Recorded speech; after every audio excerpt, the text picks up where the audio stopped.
తిరుపతి జిల్లా ఏర్పేడు మండలంలో ఆర్థిక స్తోమత ఎక్కువ ఉన్న వాళ్ళకి సెటిల్మెంట్ భూములు వాళ్ళ పేరుతో ఉన్నప్పటికీ అది సరిపోకుండా ఎక్కడో మారుమూల పేదలకు కేటాయించిన ప్రభుత్వ భూములు ఏదైతే ఉందో డికేటీలు భూములు కూడా వీరి యొక్క ధన బలంతో యథేచ్ఛగా పట్టాలు చేయించుకొని వీరి యొక్క ఆర్థిక స్తోమతతో ఆన్లైన్లో వీళ్ళ పేరు నమోదు చేసుకొని అటు తర్వాత ఈ యొక్క భూమిలోకి ప్రవేశిస్తారు. ఎస్సీలకు ఏదైతే కేటాయించిన భూముల్లో వీళ్ళు ప్రవేశించినప్పుడు ఈ భూములు మామని ఎస్సీ వర్గానికి చెందిన వారు వెళితే వారిపై దౌర్జన్యానికి భౌతికంగా దాడులకు దిగడానికి కూడా వీళ్ళు సిద్ధపడతారు.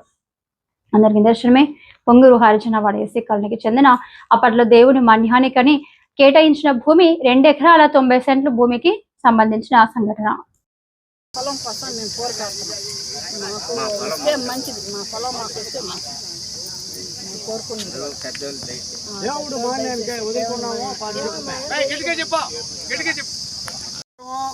మా తిరుపతి జిల్లా ఏర్పేట మండలం పొంగూరు పంచాయతీ పొంగూరు ఎస్సీ కాలనీ.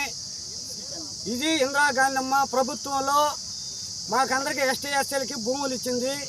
అప్పట్లో మాకు పాగాలి వెంకటరెడ్డి రెడ్డి కర్ణాలు ఉన్నారు. అప్పుడు ఆయన హయాంలో మాకు తలా ఎకరా ఇచ్చినాడు. దాంట్లో మాకు రాముల వారి గుడికి స్థలం లేక దీపం పెట్టేవాళ్ళు ఊరు లేరని దాంట్లో 2 ఎకరాల చిల్లర మేము దేవుడికి కేటాయించాము. దానిపై ఖాళీ పెట్టుకుని ఉంటే ఆయన వెంకటరెడ్డి అయిపోయిన తర్వాత బాలకృష్ణారెడ్డి ఈఆర్ఓగా వచ్చాడు. అప్పుడు ఒకసారి గవర్నమెంట్ ఎన్క్వైరీ పెట్టమన్నారు. ఉన్న వాళ్ళు ఎవరో చచ్చిపోయిన వాళ్ళు ఎవరో వాళ్ళకి మళ్ళీ పట్టాలు మార్పులు ఇస్తామని. అప్పుడు ఆయన వచ్చినాడు, ఎన్క్వైరీ పెట్టాడు. ఎన్క్వైరీ పెట్టినప్పుడు ఇది ఖాళీ ఉండింది. అప్పుడు వాళ్ళ మామూండూరు రంగారెడ్డి భార్య మునమ్మ ఆమెకి పట్టా చేసినారు.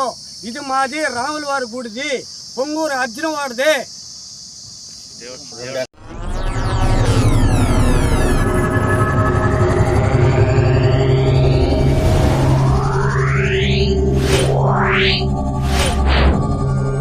Yeah.